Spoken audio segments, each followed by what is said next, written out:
Topping our news tonight, the manhunt for a 15-year-old murder suspect from Florida is over. Border agents arresting the teen as he was trying to cross into Canada, driving the murder victim's car without a license. ABC's Brad Milkey shows us what led to that arrest. 15-year-old Logan Mott is now in custody, suspected of killing his 53-year-old grandmother in Florida. He was arrested trying to cross the border into Canada near Buffalo. Logan had traveled more than 1,000 miles from Neptune Beach, Florida in his grandmother's car. On Friday evening, CBP officers at the Peace Bridge encountered Logan Mott, who had made a wrong turn onto the bridge. During the primary inspection, officers became aware that Mr. Mott was the subject of a warrant for grand theft auto out of Florida. On Wednesday, Logan and his grandmother were supposed to pick up his father, Eric Mott, from the airport, but they never showed up. Later, the father discovered that 2 houses had been ransacked, his mother's and his own. The processing of the home on Thursday revealed evidence of foul play and potential criminal violence inside, and then late in the day, a potential grave site outside. The body found in a shallow grave in the yard matches the grandmother's description, but so far has not been positively identified. Mott has been detained and is currently being held by the Buffalo Police Department on the grand theft auto warrant. No word yet when Logan will be returned to Florida. Brad Milkey, ABC News, New York.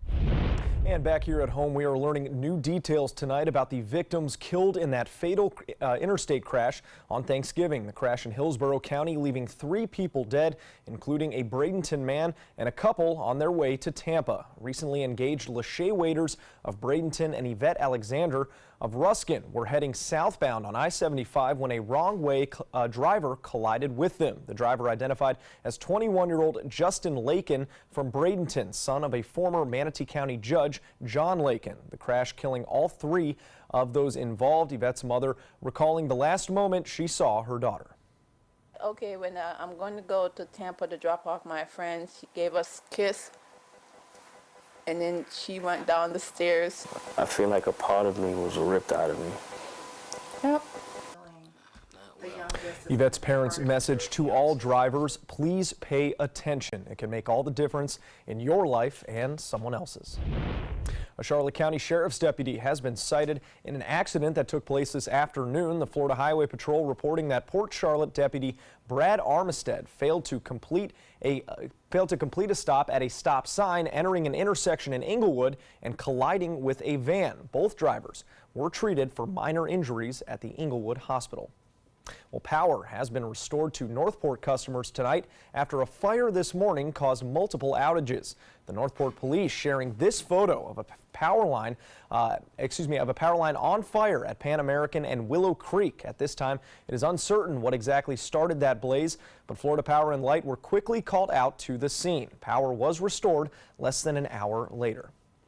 And remember, for updates on local and breaking news, you can download the latest updated version of our news app. iPhone users need to go to the App Store and re-download that app. Just search for WWSB or My Suncoast.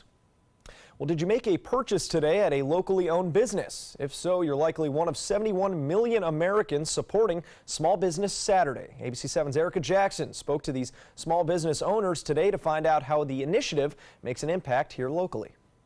American Express initiated Small Business Saturday in 2010. It says there are nearly 2.5 million small businesses in Florida, or nearly 99.8% of all businesses in the state. The National Retail Federation estimates 71 million Americans are making a purchase on Saturday, and 76% of those shoppers say they are supporting small businesses. A new bill is under consideration in the Florida legislature to make Small Business Saturday a tax-free holiday.